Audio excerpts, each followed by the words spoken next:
এনসিপির এক কেন্দ্রীয় নেতা প্রশাসনকে সতর্ক করতে গিয়ে বলেছেন, এই পুলিশকে আমরা পিটিয়ে পিটিয়ে রক্তাক্ত করেছিলাম। পরে তিনি দাবি করেছেন এটি ছিল অতীতের ঘটনা স্মরণ করিয়ে প্রশাসনকে সতর্ক করার একটি বক্তব্য।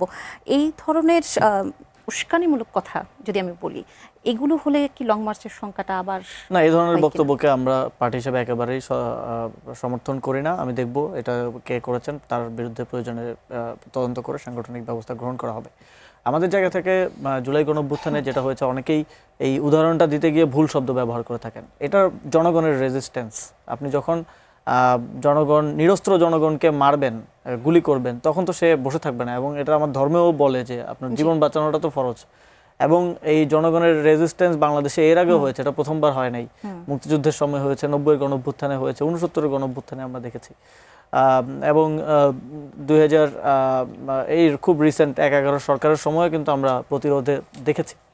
তো এটার ক্ষেত্রে অনেকেই আসলে ভাষাগত জায়গা থেকে ভুল শব্দ প্রয়োগ করে থাকেন, যার ফলে আসলে এটা উস্কানিমূলক বা ওই পর্যায়ে চলে যায়। তো এক্ষেত্রে আমিও আমার নেতাকর্মীদেরকে, আমরা আমাদের পার্টির নেতাকর্মীদেরকে সবসময় এই ভাষা প্রয়োগে দায়িত্বশীল ভূমিকা রাখার আহ্বান জানাবো।